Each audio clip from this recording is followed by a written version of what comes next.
আসসালামু আলাইকুম এভরিওয়ান, সকলকে জানাই আমার চ্যানেলে স্বাগত। আজকে শেয়ার করব উত্তরবঙ্গ স্পেশাল কাঁচা কাঁঠাল দিয়ে গরুর মাংসের একটি রেসিপি।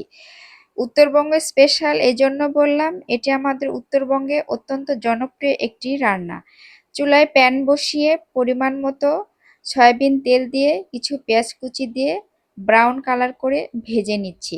অ্যাড করে দিচ্ছি কিছু গোটা গরম মশলা, এগুলো হালকা করে ভেজে নেব। অ্যাড করে দিচ্ছি 1 টেবিল চামচ আদা এবং রসুন পেস্ট, এগুলো হালকা করে ভেজে নিয়ে সামান্য পরিমাণ পানি দিয়ে নেব, কারণ আমি কিছু গুঁড়া মশলা দেব যাতে করে সেগুলো পুড়ে না যায়। 1 টেবিল চামচ লবণ, 1 টেবিল চামচ জিরা ধনিয়ার গুঁড়া, 1 টেবিল চামচ মরিচের গুঁড়া এবং 1 টেবিল চামচ হলুদের গুঁড়া দিয়ে মশলাগুলোকে আমি সামান্য কিছুক্ষণ কষিয়ে নেব। এই দিক থেকে কাঁচা কাঁঠাল আমি কেটে ধুয়ে সামান্য পরিমাণ হলুদ দিয়ে হালকা করে ভাপিয়ে নিয়েছি। এগুলো আমি মশলার সঙ্গে মিলিয়ে কিছুক্ষণ কষিয়ে নেব।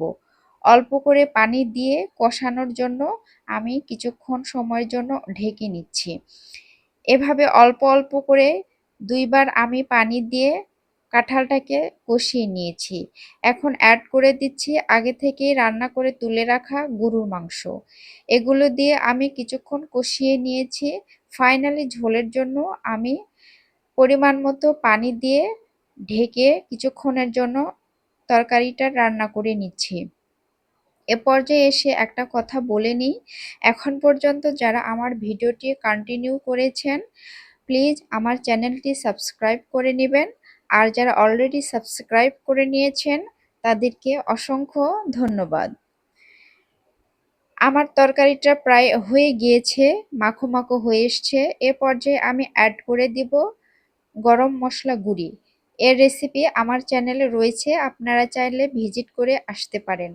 ফাইনালি আমার রান্নাটা কমপ্লিট, আমি এখন পরিবেশন করে নিয়েছি। মাশাআল্লাহ অনেক সুন্দর হয়েছে। আপনারা সবাই ভালো থাকবেন, সুস্থ থাকবেন, চ্যানেলের পাশে থাকবেন।